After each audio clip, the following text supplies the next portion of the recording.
ये संविधान का उल्लंघन है। संविधान में आर्टिकल 51A में लिखा हुआ कोई अंधविश्वास नहीं फैलाया जाएगा, कोई राम शाम का नाम लिया नहीं जाएगा, साइंस से देश चलेगा। और जो है प्राण प्रतिष्ठा का एक ढोंग है। प्राण प्रतिष्ठा पत्थरों में नहीं होती, मुर्दे में भी नहीं हो सकती प्राण प्रतिष्ठा। क्या प्राण प्रतिष्ठा का इन्होंने जैसे अर्थ निकाला कि पत्थर में जान दे देंगे। मैं क्वेश्चन इनको पूछता हूँ कि जिसमें जान देंगे क्या वो मूर्ति चलेगी? क्या वो मूर्ति बात करेगी? क्या मूर्ति कोई सलाह देगी? तो अगर ये कुछ नहीं करता तो प्राण प्रतिष्ठा कैसे हो गई? ये सब ढोंग है, लोगों को अंधविश्वास की तरफ फैलाया जा रहा है। संविधान का घोर उल्लंघन है। आर्टिकल 51 कहता है कि कोई भी अंधविश्वास नहीं फैलाएगा। ये दुर्भाग्य है जिस आदमी ने, जिस सरकार ने संविधान की शपथ ली है कि हम संविधान के अनुसार काम करेंगे, वही प्रधानमंत्री, वही उसकी सरकार जो है संविधान के खिलाफ, आर्टिकल 51 के खिलाफ काम कर रही है, अंधविश्वास फैला रही है। धर्म के साथ आस्था एक तरीके से, आस्था ये पब्लिक की है, पब्लिक में ठगी है। आस्था कुछ नहीं होती। आस्था वो है जिस बात की समझ नहीं आती उसको आस्था कहते हैं। इन्होंने लोगों को अनपढ़ बनाया है, लोगों को अंधविश्वासी बनाया है, लोगों को झूठ बोला है कि हम पत्थर में जान डाल देंगे। 22 को सब दीपावली हो जाएगा पूरा भारत। ये 22 को जो दीपावली होगा देश की संपत्ति का नुकसान करेंगे। लोगों को खाने पीने के लिए तेल नहीं मिलता, ये सड़क में जला देते हैं। ये भी संविधान का विरोध है, ये संविधान का उल्लंघन है।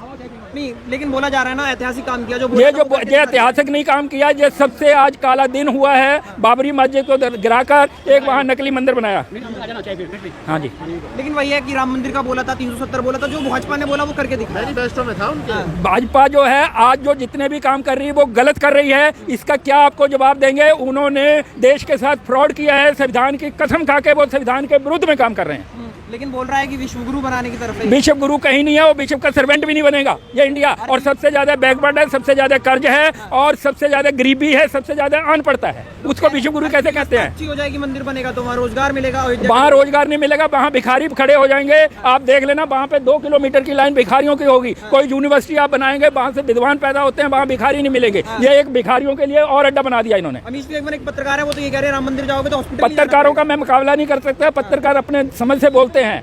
ये राम से, नाम से, धर्म के नाम से देश विकास नहीं करेगा, देश साइंस से विकास करेगा। इंडिया इसलिए गरीब है कि यहाँ के जो सरकारें हैं, यहाँ के जो प्रधानमंत्री है, लोगों को अंधविश्वास देकर सत्ता में आते हैं और फिर लोगों का बेवकूफ़ बनाते हैं और लोगों को अनपढ़ रखते हैं। कह रहे हैं 24 में भी मोदी जी की कोई काट नहीं है, मंदिर जिता। जो कह रहे हैं वो काट नहीं है, लेकिन आज वकीलों ने ये ठाना है कि मोदी हेराफेरी से आता है, ईवीएम मशीन से आता है और इसके खिलाफ हमने संघर्ष करना है। सर, सिखों को तो न्योता दिया गया है, नियम सिखों को जो है हर तरह का आदमी है, समझदार आदमी है, बुद्धिजीवी है, हर समाज में है।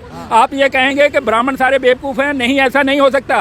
पंडित जवाहरलाल नेहरू ने किताब लिखी थी डिस्कवरी ऑफ इंडिया। उसने ये लिखा था कि ये सारे काल्पनिक भगवान है। इन नाम से कोई आज तक राम नहीं हुआ, कोई कृष्ण नहीं हुआ। ये मैं नहीं बोल रहा हूँ, पंडित जवाहरलाल नेहरू जिसके नाम के आगे पंडित लिखा था, डिस्कवरी ऑफ इंडिया में उसने लिखा था ये सारी काल्पनिक कहानियाँ हैं। और इससे पहले आप नोट कर ले, सुप्रीम कोर्ट ऑफ इंडिया कह रहा है कि हिंदू कोई धर्म नहीं है और हिंदू का कोई देवता भगवान नहीं है। ये सारी इन्होंने एक भेड़चाल बनाई हुई है और ये उससे नाम से चला रहे हैं। सर, लाखों लोगों को रोजगार मिल रहा है। रोजगार कहीं नहीं मिल रहा है, केवल ब्राह्मणों को रोजगार मिलेगा। वहाँ शूद्रों की एंट्री नहीं होगी, बैकवर्ड की एंट्री नहीं होगी और पत्रकारों की एंट्री नहीं होगी। सर, सवाल तो सुनिए, प्रधानमंत्री देश का उल्लंघन आज उसने बहुत घोर अन्याय संविधान के साथ किया है। देश का संविधान उसने तार तार कर दिया। शूद्र हैं प्रधानमंत्री शूद्र नहीं है, वो आरएसएस का काम है और आरएसएस का एजेंडा ही है लोगों को अंधभगत बनाना, लोगों को बेवकूफ बनाना।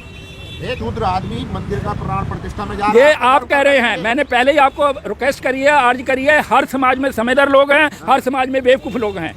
और वो आप ये लगा लें कि भगवान, वो आज प्रधानमंत्री क्या काम कर रहा है साइंस का। देखो, संविधान के आर्टिकल 51 में लिखा हुआ है कि कोई भी सरकार आएगी साइंटिफिक वैल्यू बढ़ाएगी, जो अंधविश्वास करेगा पब्लिक के साथ, अनपढ़ के साथ, वो एक क्राइम है, उसको पनिशमेंट दिलवाएगी। आज मैं सरप्राइज हो रहा हूँ कि देश की सरकार प्रधानमंत्री के अंदर में जो है वो पूरे देश में अंधविश्वास फैला रही है। किस नाम से? प्राण प्रतिष्ठा के नाम से। मेरे को एक आदमी भी, आप इंटरव्यू ले रहे हैं, किसी को ये बता दो कि जिस पत्थर में इन्होंने प्राण प्रतिष्ठा करी, क्या वो आपकी तरह बात करता प्राण आप में है, आप में है, आप में है? पत्थरों में प्राण नहीं है।